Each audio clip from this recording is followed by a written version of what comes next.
बाबूजी, मैं एक बार टीवी देख रहा था, जैसे आपने बोला वो बिल्कुल सही है। टीवी नहीं, यूट्यूब में मैं देख रहा था कि टीबी जोशुआ का जो एक इंटरव्यू था, जिसके अंदर वो आत्मा को वो भगाता है, तो वो अपना एक्सपीरियंस बताती है। तो उसने बोला कि वो आत्मा है वो समुंदर से आई थी, समुंदर से आई थी या रेड सी से आई थी, ऐसी ऐसी बातें वो बोल रही थी। तो क्या ये सब बात सही होती है?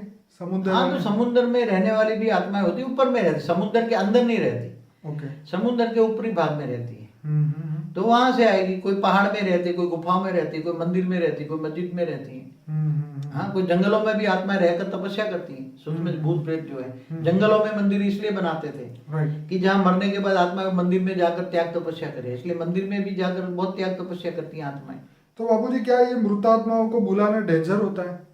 एक्चुअली जो किसी भी आत्मा जो होती है, हम्म। उसको मृतात्मा को बुलाओगे तो अच्छी भी होगी तो बुरी भी होगी। हाँ, वो तो जैसा कैरेक्टर धरती पे होगा हाँ, वैसा ही तो होगा ऊपर। अगर तुम अच्छी मगर अच्छी तो ज्यादातर होती नहीं तो ऊपर चली जाती, समझ में आए? तो वो आएगी कि नहीं आएगी बुलाने पे? जो 2000-3000 किलोमीटर ऊपर चली जाती है ना, 5000 किलोमीटर, वो नहीं आती है। हाँ लाख को भी कोशिश करो, वो आएगी नहीं। हाँ हाँ। नहीं आएगी, क्यों? क्योंकि वो इतने ऊपर इतनी, इसलिए ऐसी आत्माओं को डिस्टर्ब नहीं करना चाहिए। और तो सुन तो लगी, तुम्हारी प्रोसेस करोगे तो आत्मा की, वो आत्मा जिनका नाम से तुम बुलाते हो, आह्वान करते हो, उसकी आत्मा तक तो तुम्हारे आवाज पहुंच जाती है। ठीक है। मगर वो नहीं आएंगे, वो बोले मुझे नहीं जाना नीचे। बराबर। इसलिए किसी भी आत्मा हो, चाहे पिशाच हो, चाहे भूत प्रेत हो, चाहे किसी भी, बुलाना नहीं चाहिए। क्यों? नेगेटिव आत्माएं आ गई और किसी में प्रेस कर गई तो फिर उसको निकालने के लिए बहुत भारी होता है। पिशाच को निकालने के लिए कितना वो उसको सजा देते, शरीर पे मारते हैं, पीटते हैं, गरम गरम लोहे का क्या करते देते हैं, क्योंकि अंदर अंदर आत्मा छिप जाती है। भूत प्रेत अंदर घुस जाए, उसको आत्मा नहीं कहेंगे, भूत प्रेत कहेंगे हमेशा। आत्मा मत बोला करो, ऐसे को आत्मा नहीं कहेंगे। जो आत्मा परमात्मा को जानती है वो आत्मा तो ऊपर चली जाती है, भूत प्रेत ही यहाँ धरती पर रहते हैं। तो इसलिए क्या इसको हम जीवात्मा बोल सकते हैं? जीवात्मा कहो, जीव भी ना कहो, जीव भी अच्छी आत्मा है, दुख नहीं देता उसको जीव कहेंगे, बाकी भूत प्रेत कहो। ओके। ऐसी आत्माएं जो है मायावी है, दुख देने वाली है, उसको भूत प्रेत कहते हैं। तो बाबूजी, ये जो पुनर्जन्म परलोक की जो बुक है गीता प्रेस की, इसके अंदर भी बहुत सारी ऐसी घटनाएं लिखी हुई है। पत्थर मारने वाले प्रेत होते हैं, ये होता है, मतलब अमेजिंग है। मैं अगर ये बातें करूंगा यहाँ पे तो बातें लंबी हो जाएगी। अरे 100 घंटे का वीडियो बनेगा अगर परलोक पुनर्जन्म। तो ये हमारे भारतीय शास्त्रों में जो लिखा है, हाँ हाँ हाँ। तो क्या होता है, कितने 5000 साल वाली आत्मा है, 5000 10 साल झाड़ में बैठी रही, ऊपर बैठी रही, सब कुछ बहुत आत्मा है सब। तो बाबूजी, ऐसा कौन है जो मनुष्य को परमात्मा के नजदीक जाने से रोकता है? कौन रोकता है उसे? देखो एक बात बताओ, क्यों रोकता है? जो बुरी आत्माएं होती हैं, हाँ। वो जैसे भी तुम परमात्मा के याद करने की कोशिश करोगे, तुम ज्ञान मार्ग में जाने की कोशिश करोगे, हाँ हाँ हाँ हाँ हाँ।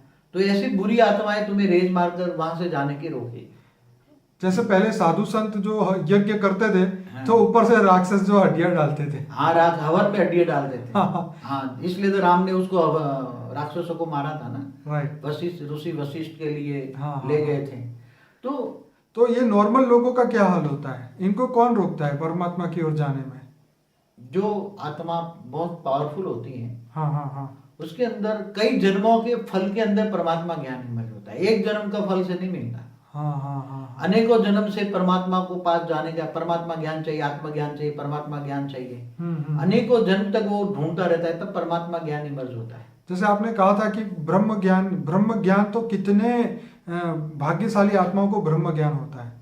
देखो, ब्रह्म ज्ञान इमर्ज करना, मनुष्य आत्माएं कई जन्म लेती हैं तब ब्रह्म ज्ञान तक पहुंचती हैं, और फिर ब्रह्म ज्ञानी आत्मा जब जीवन को अंतिम जन्म में जीवन धारण करती है तो बहुत ऊपर के लेवल में इमर्ज होती है। बीच में नहीं, सीधी आत्मा बिंदी बन जाती है। क्या बन जाती है? आत्मा बिंदी बन जाती है। हाँ, सूक्ष्म शरीर नहीं होता। हाँ हाँ। सूक्ष्म शरीर के बजाय ब्रह्म ज्ञानी निराकार को याद करते हैं। क्या है? ब्रह्म ज्ञानी को पता है, जैसे ज्योतिर्लिंग होता है, शिव निराकार होता है ना परमधाम में, ऐसे वो ब्रह्म ज्ञानी शिव निराकार को याद करते हैं। तो जैसे ही उसको पता है कि मैं प्रोसेस में जाऊंगा, सूक्ष्म शरीर निकाल के जाऊंगा तो मुझे बेहिसाब समय लगेगा, और बीच में सूक्ष्म में पहले तो असुर मिलेंगे मेरे को, तो मुझे ऊपर जाने नहीं देंगे, रोक लेंगे, फिर मुझे परेशान करेंगे। इसलिए जो ब्रह्म ज्ञानी होता है, अंतमतीसो गति में निराकारी आत्मा निराकार को शरीर धारण करती है, निराकारी स्टेज को धारण करती आत्मा। क्या? उसका सूक्ष्म शरीर नहीं होता। तो यहाँ तो पे आत्मा कैसे निराकार स्वरूप, एक मिनट, आत्मा निराकार बिंदु बनकर सीधा परमधाम में चली जाती है। उसको ब्रह्म ज्ञानी को ब्रह्म ज्ञान प्राप्त होता है, यही ब्रह्म ज्ञान। आत्मा को निराकारी स्टेज बन के सीधा परम धाम 1 सेकंड में, उसको ब्रह्म ज्ञानी कहते हैं।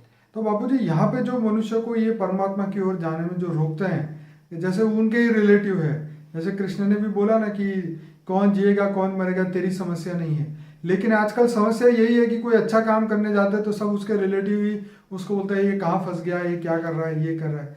तो ये उसको रोकने वाले क्यों आ जाते हैं बीच में? देखो ऐसा है, ये संसार में 99.99 नेगेटिव लोग रहते हैं। कितना? ओके। नेगेटिव लोग रहते हैं, मायावी लोग रहते हैं। इसलिए कोई अच्छा कार्य करने जाओ, आज भी तो तुम्हारे आज जो ज्ञान चल रहा है, जो जितने भी दुनिया पर जो ज्ञान चल रहा है, राइट, उससे ऊपर का तुम ज्ञान दोगे, परम ज्ञान दोगे तुम। और जो किताबों में नहीं लिखा है, जो परम ज्ञान है वो किताबों में नहीं लिखा। परम ज्ञान कोई दे नहीं सकता, ना लिख सकता है। ठीक है, बिल्कुल सही। जैसे वेद व्यास ने जो लिखा, वेद उपनिषद पुराण जो भी लिखा, ठीक है, मगर वो अपनी दिव्य दृष्टि से लिखा। राइट। मगर परम ज्ञान तो कोई लिखा नहीं सकता। राइट। तो अगर तुम परम ज्ञान, परम सत्य ज्ञान दोगे तो ये धरती पर रहने वाले अपोज करोगे। इसलिए कोई अच्छा कार्य करने वाला आत्मा को कोई सहयोग नहीं कर रहा, मगर सूक्ष्म जगत वाली नेगेटिव आत्माएं जब कोई अच्छा कार्य करने के लिए जो सोचता है तो उसको संकल्प पकड़ने वाली आसपास में आत्माएं बैठी होती है ना, घर में ही बैठी, भूत प्रेत तो बैठे हैं आज। राइट। तो वही भूत प्रेत घर में जो बैठे हैं उसको ही कार्य अच्छा नहीं करने देंगे। और स्थूल जगत में भी जिनके देह और देह के संबंधी उसको अपोज करेंगे, उसको कार्य नहीं करने देंगे, क्योंकि वो उसको समझ नहीं पाएंगे। उसकी आत्मा की कैटेगरी एकदम डाउन है, जो देह और देह के संबंधी है ना। इसलिए तो गीता में क्या बोला, तू मुझको देह और देह के सर्व संबंध भूलकर आत्मस्वरूप बन, मुझ परमात्मा को याद कर, मैं तेरे सब पापों का विनाश कर दूंगा। इसलिए देह और देह के एक कई जगह तो गीता में भी बोला है, तेरे सबसे दुश्मन कौन है? जो अर्जुन को ज्ञान दिया क्या बोले, जो सामने तेरे जो खड़े हैं देह और देह के संबंधी गुरु, भीष्म पितामह जो खड़े हैं, ये सभी ये जिंदा लाशें हैं। क्या है? जिंदा। तू उसको मार डाल। इसलिए कई जगह भी बोला है तुम्हारे सबसे बड़े दुश्मन कौन है? देह और देह के संबंधी। क्योंकि अच्छा कार्य करेंगे तो नहीं, तुम्हें करने भी नहीं देंगे, बीच में विघन डालेंगे। इसलिए देह और देह के सर्व संबंध भूलना ही है उनको। कोई हमें सहयोग दे या ना दे, हमें देखना नहीं है। राइट। इसलिए लोकलाज को पहले त्यागना है। जो अच्छा कार्य करता है ना, उसको ये पहले पता होता है कि मुझे गालियां देंगे लोग। समझे? जब सत्य होता है तो परम सत्य हमेशा कड़वा होता है। क्या होता है?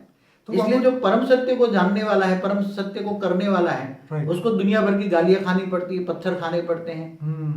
इसलिए अच्छा कोई उसको सहयोग नहीं देंगे।